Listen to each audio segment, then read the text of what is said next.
And we're live. Hey, everybody. It's Aggie K, Wealth Therapist. And we are on here today with the very magical, very sensual Dana B. Myers. Hi, everyone. Welcome to the magical, sensual world. Well, thank you for that, Aggie. Thank you. And today is launch day. Hey, Roberta. Hey, Keisha. Today is launch day of her new book, so congratulations. Thank you. Woo! It's no small feat. It's no small feat to launch anything. To launch anything. No. To launch a business or a book, but this book was particularly took a lot from me, and so I'm very excited. I want to celebrate. I think it's important to celebrate the fact that it is launch day. And just stop and pause and acknowledge that. And give yourself some props. What are you doing to celebrating besides chatting with me? What am I gonna do? Maybe I'll buy myself a new vibrator. Hello! Who's having lunch at the office watching this? We'll just start right away. No, you know what I'm gonna do? I've got some interviews today. You know, what you do on a day where anything launches, you hustle, hustle, hustle, and then I'll have some champagne tonight. Yay. Okay, so let's talk a little bit about why are we so afraid of pleasure? Why are we so afraid of this? Let's jump right in. Well, so it's very interesting because my experience, my education, my experience, my upbringing around sex and pleasure, I think it's very different than a lot of other people. It's not like my family was wild and crazy hippies. They were not. My dad was a professional lawyer. My mom was a makeup artist, but they're very passionate people. And so sex was kind of an open subject in our family. And I was encouraged, I was acknowledged as a sexual being from a young age. I think my parents saw that about me. They saw my curiosity. They saw my appetite. How did they acknowledge it? Well, I think they were terrified. And now that I have two children, even though I'm like a sex expert and I write books on positive sexuality, I am, of course, terrified. But I think instead of being terrified at me and saying, don't do that, don't have sex, don't explore, don't be curious, they said, look, my dad said to me, I acknowledge you as a sexual being. I see you as a sexual being. And now let's talk about what you do with that. How do you value yourself? How do you stay safe? How do you not go too wild? Let's just talk about that. And it was the acknowledgement that help me own it a little bit more, not be afraid of it, not attach shame to it, not attach shame to the fact that I was excited by this element, this aspect of me. Pause. Yeah. This is something we can all do as adults. Totally. And need to do. Yeah. And need to do. I am like a self-professed prude, okay? I need to do this on a daily basis. I even wore my Dr. Ruth Westheimer homage glasses for you today. Just to be in the spirit. And my love hurts. Thank you for going with the theme. I was very thematic today. But it's something that as adults, we can acknowledge that we see ourselves as sexual beings because there's so much fear, yep. So much negativity around it. Yep. Yeah. It's like okay to maybe, be extreme about it, like, in your thinking, like it can be like there's a lot of the Me Too conversation. Yes. There's, and then it swings to the other side where it's like very exploitative, like music videos. So yep. It's, ooh. So yes. There's, just a lot of stress around the topic. So maybe just acknowledging yourself as a sexual being in a way that's safe to you is a great place to freaking start. That's Jermaine Banks, cable television producer watching. Interesting. Hi. Get her on the show, Jermaine. She's your lady. No, I think it's a very good topic. And you know what? I was actually talking with someone last night who said, well, we were talking about this idea of acknowledging and giving permission to ourselves. And she's got 2 young children, very young. And she said, my husband and I, it's like, our libidos aren't there. We're so tired. We're both very lazy about it. And she said, neither one of us, she said, are very hypersexual. And I said, don't get the wrong idea. Not everyone has to be hypersexual or, extreme on one way or the other. I said, if you guys are both kind of low energy in your sexuality, great. Meet each other in a low vibe, more relaxed way. It doesn't have to be crazy. With potato chips in the bed, whatever you want. To your point. It's about aligning with your energy is the point. Yes. Much like prosperity, it's about aligning with your energy, right? Yes. It's not about trying to be something you're not and hanging from a pole if that's not you. That's right. But align with where you are at. Maybe, and expand into the energy that you're in. That's right. And by being present in that sexual energy in the present moment, whatever that is, you can feel a little bit more comfortable with it. And then you might feel more comfortable with trying new things eventually, right? Sort of owning where you are now gives you that confidence of like, oh yeah, wait, this is something I enjoy. Okay, well, if I do enjoy this as is in this moment, maybe I will enjoy that, or I could be open to trying something new. Right. And this is about bringing all parts of ourselves into fruition, into activation, because what often happens with money blocks and prosperity blocks, which is probably similar to sex blocks, is your issue will go somewhere else. So it'll go somewhere else. It'll end up somewhere else in your life if you don't bring all parts of you forward to actualize. Yes. Your desire as a human being is to be whole, is to actualize in all of your parts. Yeah. And if you ignore the sexuality piece, if you ignore the money piece, if you ignore pieces or you're hiding about who you really are, Keisha, much to our conversation yesterday, we're missing out. The world's missing out. You can't show up fully, and those missing parts show up other places. Absolutely. And also to that point, looking at,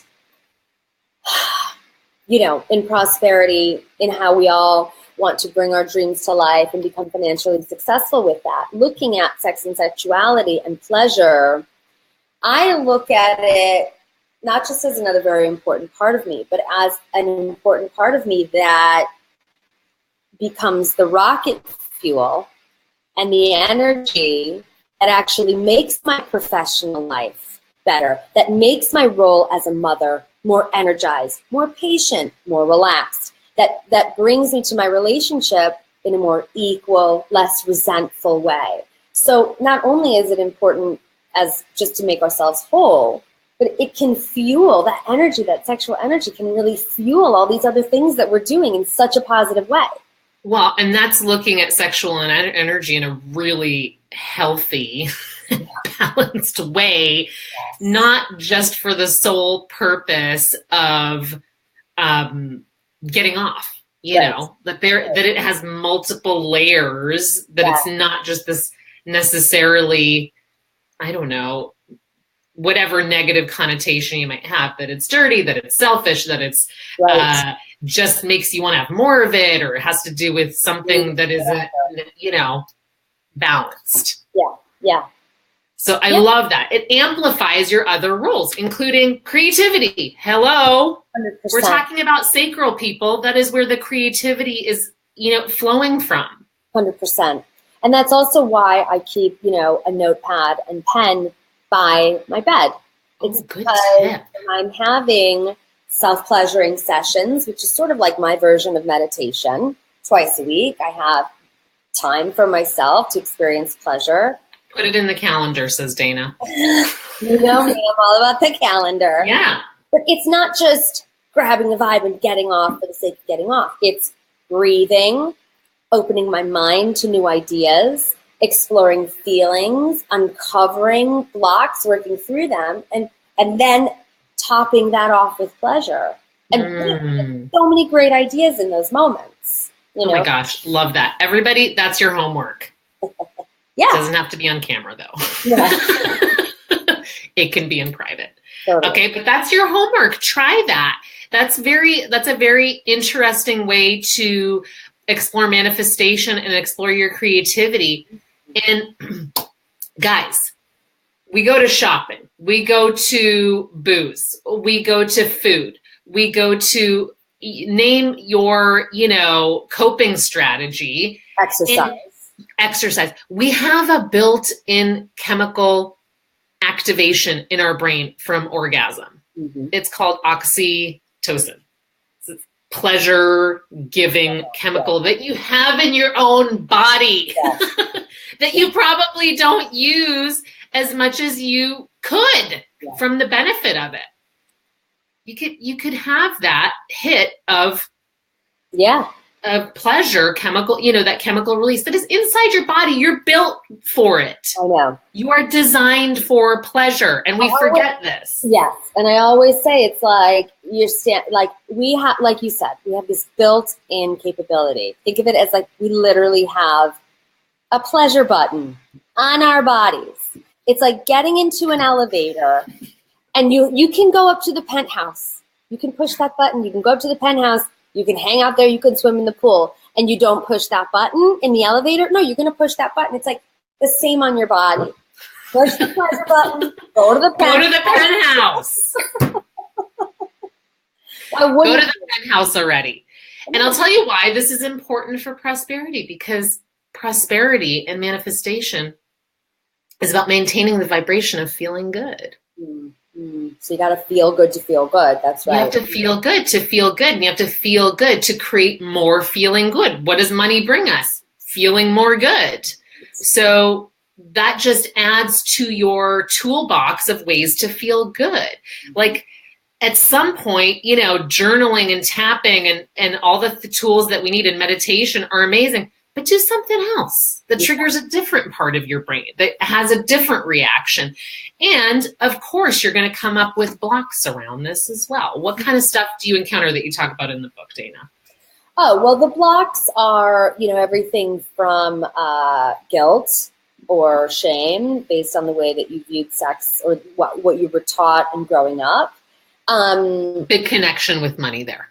People also have guilt and shame around money. So there could be a connection. Explore this, guys, because probably the level to which you're able to have pleasure in sex can be tied to the level of which you allow yourself to have pleasure with money. Explore.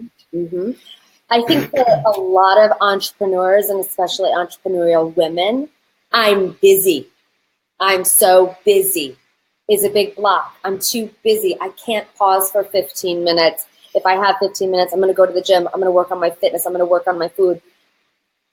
No one is too busy that you can't find 15 minutes. That you can't go to the penthouse. You can't go. No. Nobody is too busy to go to the penthouse. No. But you don't make room for it.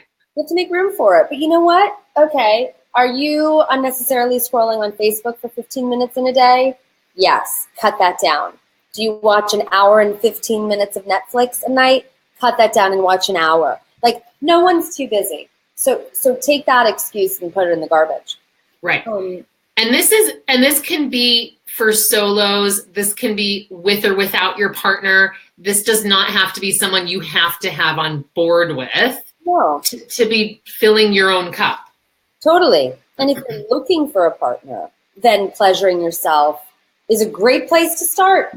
Start cultivating that love energy, that pleasure energy, that sensual energy, so that you're emanating that and then drawing in that love into your life from there. I love the point about the fact that it gives you energy, because probably if you don't do it enough, it doesn't. It's probably kind of like you climax, it feels depleting, you need to take a nap or something, and then you make that association. But probably if you do it regularly, I'm imagining it increases the energy. Well, I certainly think it does. I mean, I think in a way, look, sort of circuitously, having an orgasm, self-pleasuring, you're processing emotions, right? You're releasing something and you're experiencing a high, right? You're experiencing a full body rush of energy. Now, do you have to take a little nap afterwards? Okay, maybe. You could take Guilty. Guilty as charged. You could take a 10-minute nap, but then when you wake up, look at all the self-care you would have given yourself. You would have given yourself pleasure and rest. And then when you wake up, you should be able to pop up and get right back into what you're doing with that sense of, oh my God, I experienced great pleasure. I rested, I took care of myself. And release is a huge piece. Like, you know, what are the safe ways for us to release in pleasurable ways? There's not many. Right. We can release with anger. We can release with tears. But what are the pleasurable ways for us to release? Right. Hello? Yeah, it's not a Stairmaster. You know, it's better than a Stairmaster. Thank God. Thank God it's not a Stairmaster. Thank God it's not a Stairmaster. Yes, no, pleasurable release is I think it's a gift that we should all be giving ourselves. This is vital, guys. This is really important to give yourself positive ways to release. It can be very cathartic. It can release stuff that isn't really verbal. Yes. You know, sometimes you can't get to the block via words or intellectual activity. You just need to physically release it. That's right. And I think it's important, you know, because it can release some deep stuff. I think it's important, and if you know you've got some deep stuff, I think it's important that you hold space for yourself, that you acknowledge, hey, I might cry at the end of this. I might have such an incredible release that I'm laughing and smiling, and then I might cry, and that's okay too. And I'm not crazy. That's right. That's right. Or that, you know, your craziness is beautiful, right? And that's what makes you you. And you kind of celebrate. It's another channel to get to know yourself more deeply, to express yourself on your own or with a partner. And you know what? What I really like is like when I'm out and about, there's a difference. If I've had an orgasm before I go into a business meeting, I'm like 10 times more on fire. I'm 10 times more open. I'm 10 times more in tune with my words. It's just not that I like make sure I have an orgasm before every business meeting, but it is something that. Hold on, Tom. I'll be there in 15. It's happened before. I think, again, opening yourself up through this practice of pleasure can open yourself up to be more clear, more direct, more knowing. If you know yourself in the bedroom, you can know yourself in the boardroom. If you know how to speak your desires in the bedroom, you'll be more speaking up in those business meetings when maybe you wouldn't have previously. It's connected. I love that. It's connected. And here's another point that makes me think about is that this is we talk about taking responsibility over our money and our time and our health, and taking responsibility over your sexual needs, your sexual desires is another piece of that, because otherwise you're walking around waiting for it to be somebody else's job. It's not someone else's responsibility. And that is not cute. No. It's not cute. No. It's like walking around waiting for a client to be responsible for your money, for your income, for what you're drawing to yourself. It's the same thing. They're not going to be attracted to that. They're going to be repelled by that. That's right. Right? This is your domain to take responsibility over. 100%. And look, it's wonderful that your partner can give you pleasure. But if you're operating at a zero, right, because you're too busy, you're not focused on your sensuality, you've got kids, you're putting all your energy elsewhere. If you're at a zero, but you're looking to your partner to get you to a 10, like that, that's a tough gig for them. That's a really tough challenge. And then you're resentful of them. Then you're resentful of them that they can't get you to a 10. But if you're humming along, if you're thinking self-pleasure practice, if you're kind of humming along, incorporating sensuality into your daily life, in the bedroom, in your work, in your fitness, in your food. If you're looking for sensuality and pleasure in your daily life, your libido, your sexual energy is going to be operating at a nice, steady level, so that when it does come time to have partnered sex, going from that nice, steady level to a 10, from a 5 to a 10, it's easy. Yeah. You know, you're going to be more You're setting them up for success in that setting sense. yourself up for success. And you're setting yourself up for success. What I love about this is I feel like we need the reminder to make daily life more sensual, more pleasurable. Money is about making, like, having more pleasure, having like more freedom, having more fun, doing all the things you want to do. Well, part of that is incorporating pleasure into your life now. Right. That's right. Making that normal now, right? We act the way that we want to act in the end result. So we have to start acting that way now. Yes. And I love not compartmental, not like sex is over here and I'll do that when, you know, I feel better about myself and I've lost 20 pounds and I got those clients and I'm relaxed.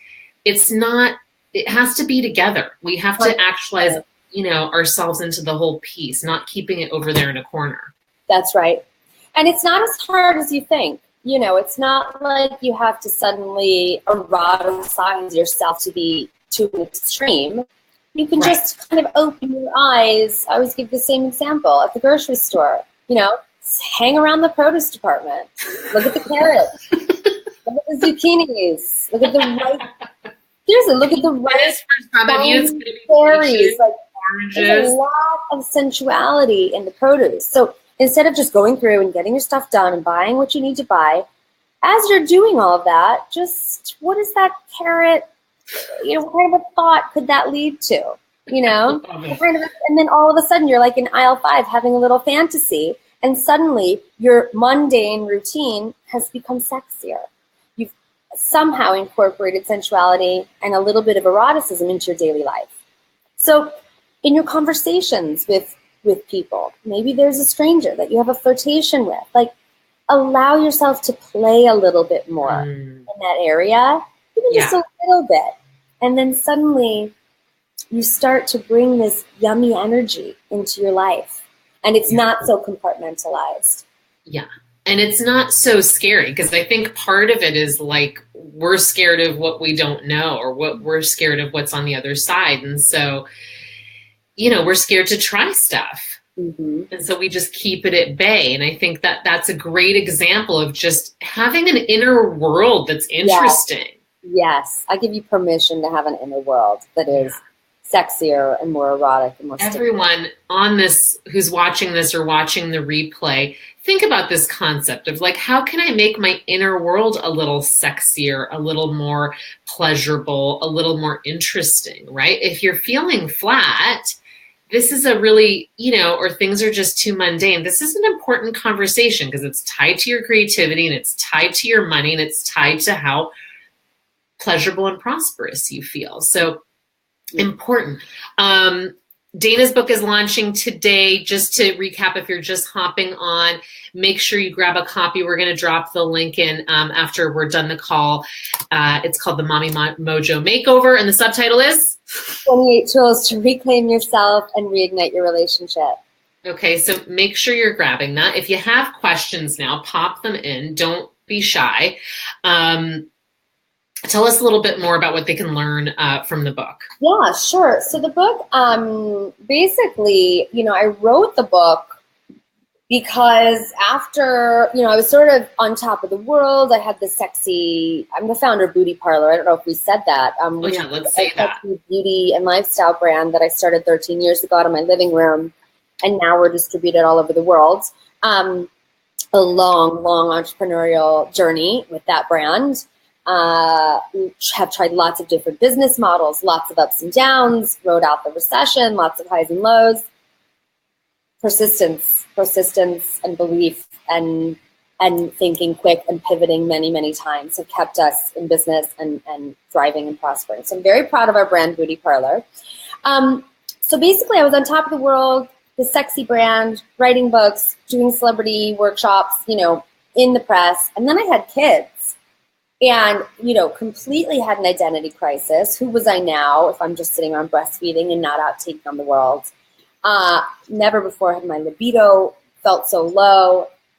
I had no time for myself, exhausted, really kind of hitting a rock bottom, a personal rock bottom, even while I was so excited to become a mother.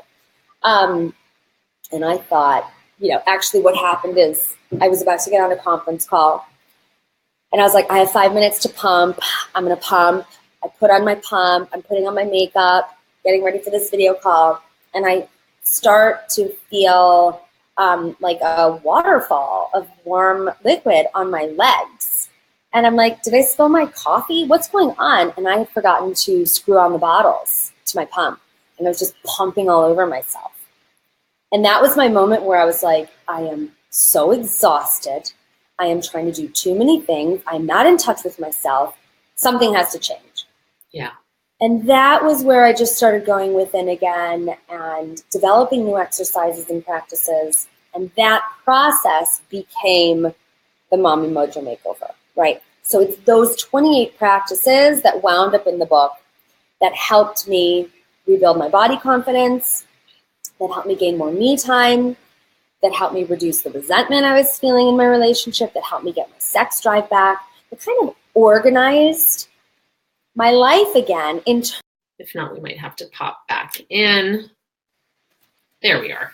You're back. Right now? Yes. Yeah? Okay, cool. So you're saying to help you organize your life? Yeah, basically, it helped me. I'm a very organized person. Yeah. And so I applied that penchant for organization to my sex life and to my life as a woman. And so I would basically start mapping out moments every week as I was mothering, as I was running my business, mapping out moments of free time, moments of self-care, sensual self-care, moments of time with my girlfriends, moments where I knew I would be connecting sexually with my husband, and just getting organized with it. And so the book is sort of very organized, and it's in 4 parts. And so part 1 is Wake Up Your Mojo. And you kind of reboot your body confidence. You start creating a self-pleasuring practice. You learn because the sexiest people aren't always the most attractive people. They're not necessarily correlated. They're just people who are into themselves. They like being with themselves. That's right. And that makes them attractive.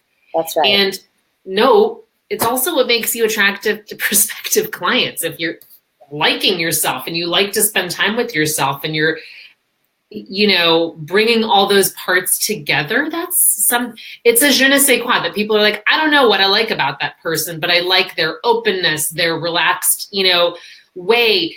Look, tension is not going to attract people. It's not going to attract money. It's not going to attract people. The stress isn't going to do that. That's right. So this is your built-in, sorry to interrupt. This is your built-in, way to counter that.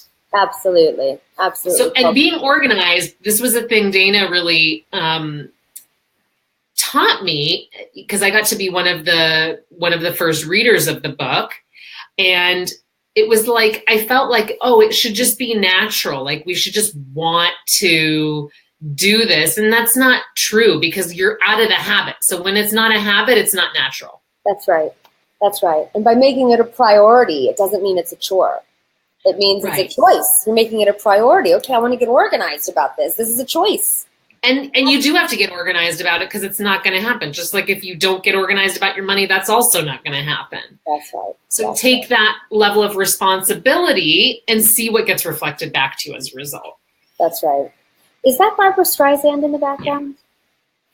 Babs is my, well, she's still alive, so she can't be my angel, but she's my earth angel. I love her. So yeah, getting organized, that's really what the book is about. The 28 tools, like I said, they cover self-care, they cover sex, they cover creative sex. there's a tool that's called Do What You Desire. And that has nothing to do with sex. That is all about the idea of how sexy it is to do what you desire in business, in life, in your hobby. It's so sexy to do what you freaking want. It's so sexy. It's one of the It's so badass. It's so sexy. We talk about this in my mastermind all the time. It's called the Do What I Want Club. Mm-hmm. And you're president and CEO of it. You get to do what you want. And this happens a lot, like you're saying, with busy moms, busy entrepreneurs, where when they have free time, they're like, "Ooh, what should I be doing now?" Right, yeah. And it doesn't your natural instinct might not be to go to pleasure. No, and that's okay. And it certainly doesn't have to be, pleasure in the bedroom. It could be you want to take a painting class, or you want to become a yoga teacher on the side, or you want to start a garden. It doesn't really matter. Yeah. But the act of identifying and then doing what it is that you desire gives you a sense of ownership and confidence that is pretty radical for raising your mojo. I really like the idea too of just doing things alone. That was a big piece for me in reading your book, was like, yeah, like I say I crave alone time and I crave to be alone, but I'm kind of scared of it too. I'm kind of scared of going somewhere alone. And not everybody's like that, but for me, that was a big confidence thing, was like just to go somewhere alone that might be like a restaurant or somewhere I wouldn't normally go and just see what that's like. Yeah. And really challenge my relationship with myself. 100%. And you know what? It's not uncommon. In a lot of the women that I coach, that is something that I hear more frequently than I would have thought, which is like, I didn't do my mommy pop out because I was scared to go out alone. And that is, it does take, I enjoy being alone, but it does take a shift in mindset, a shift in perspective to know it's safe for me to go out alone. I'm going to start by going somewhere I know. I'm going to start with a familiar situation, and I'm just going to try it. I'll bring my journal so I have something to do, so I don't have to talk to anybody. I can create my own world. But well, and this builds on who am I after my business, after my partner, after my kids, after my aging parents, after my bills. Who am I? That needs to develop, right? Because people are often like, when I make the money, then I'll figure all that out. No. What's going to make you an interesting, captivating, client attracting person is figuring that out now. That's right. So smart. I love what you do.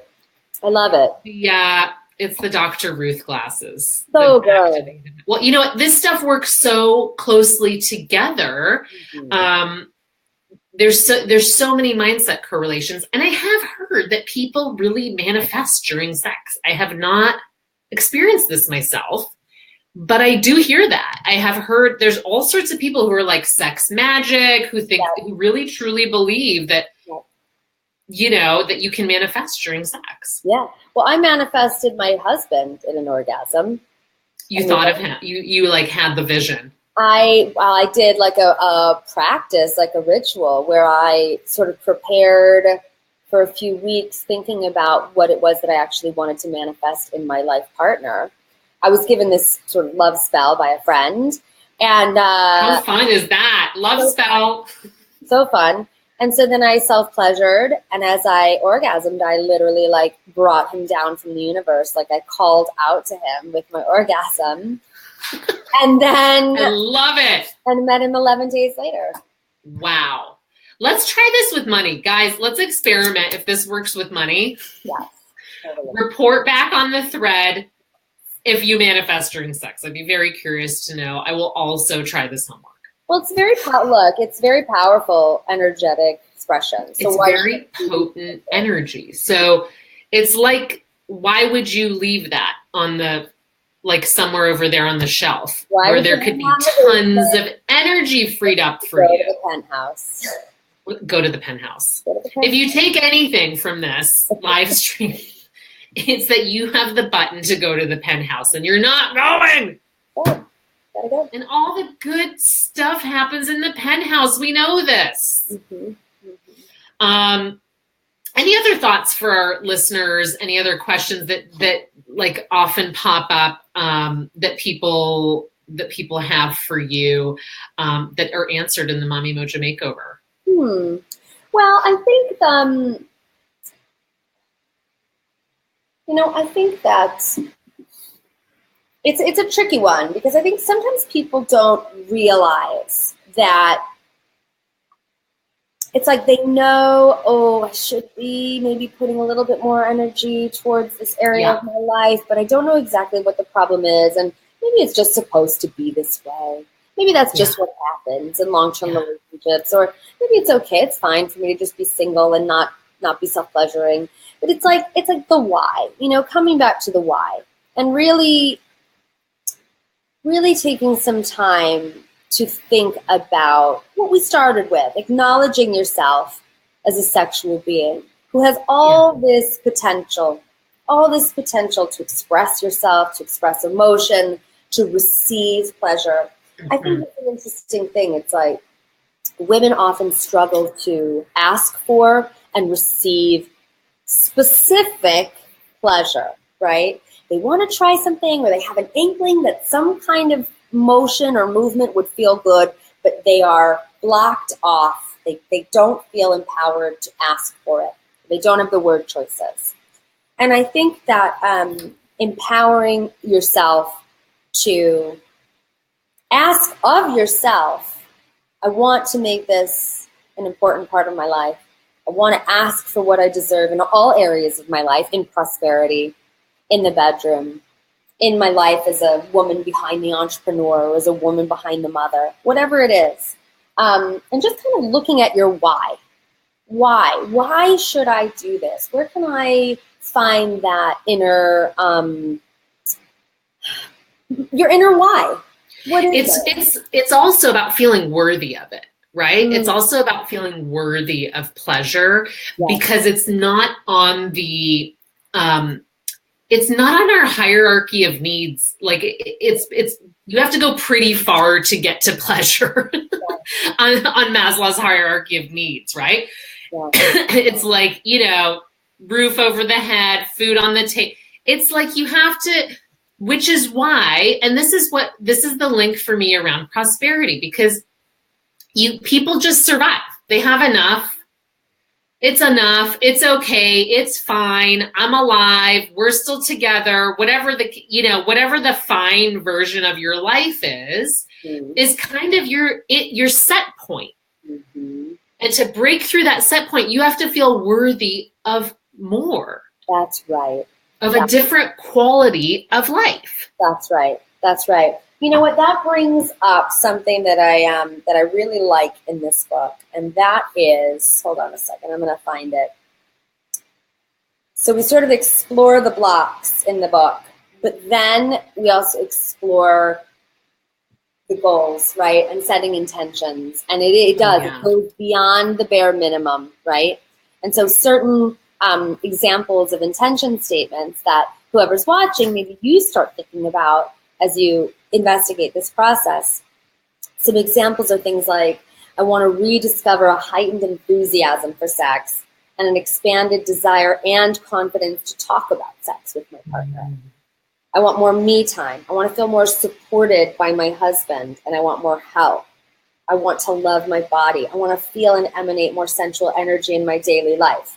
Like on the surface, you might not think, well, wait, no, I actually need to get in 2 more clients this week. But if you take it to that next level of saying, I want to feel and emanate more sensual energy in my daily life, to your point, that's going to be really attractive to your potential clients.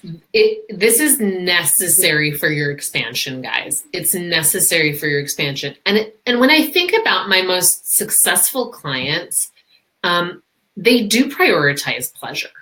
They really do. It doesn't have, they're not telling me about their sex life, but they're prioritizing pleasure. They're prioritizing getting out, doing the things they like to do, moving their bodies, Dana's a huge proponent of moving your body and being physical. That's also being physically, pleasuring yourself is also just movement. Yeah, Body totally. is designed to move. It likes to do that. Mm. So let's move up the hierarchy of needs. Let's act as if we're already in that next place and working on feeling worthy of that time, and that is productive. That you feeling good is the most productive thing you can do. That's right. And we're taught to think that like feeling good is something that happens after everything else. No, and it's the most productive thing you can do. Right. No. Yeah. It's number one. Feeling good is number one. I want to congratulate you because writing a book is really hard. I don't care what anybody says. That S is hard. Yeah.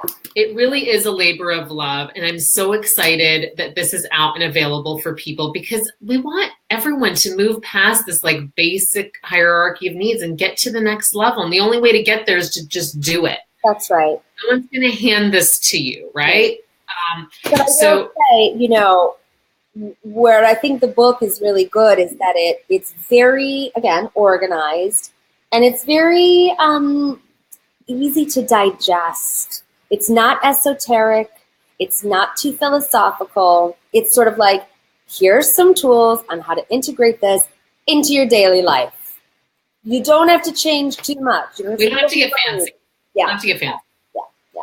The other thing I wanted to bring up is what comes up around, because there's kind of a level of maturity around seeing yourself as a sexual being, and that we could have been arrested at any point sexually. It could have been when we were 3 and someone said, don't touch your pee-pee, or 15 when we got caught with a dirty magazine. You could be arrested at any point sexually. And I think there's kind of a level of maturity or maturing that you have to give yourself some time to like mature so that you can have these conversations with yourself. Because if you've never really looked at porn, go look at it so you can have a giggle or feel 25 ways about it. Yeah. But part of it is also maturing in anything, with money, with sex. You have to mature to the level that you want. Like if you desire to have a like fulfilling sexual life, but I don't know, it still makes you embarrassed, there's still places you need to grow with it. Yeah. The word that is literally just like shouting in my head is forgiveness. And that is forgive yourself for the fact that you may have absorbed shame when someone shamed you. Forgive yourself if you made a mistake and you felt that you were too promiscuous and that's why the mistake happened. Forgive yourself for maybe not knowing how to please your lover and feeling embarrassed in that moment. Like, forgive yourself and accept those moments just as little stepping stones on your journey as a sexual being, not as blocks, not as places where you have to stay stuck.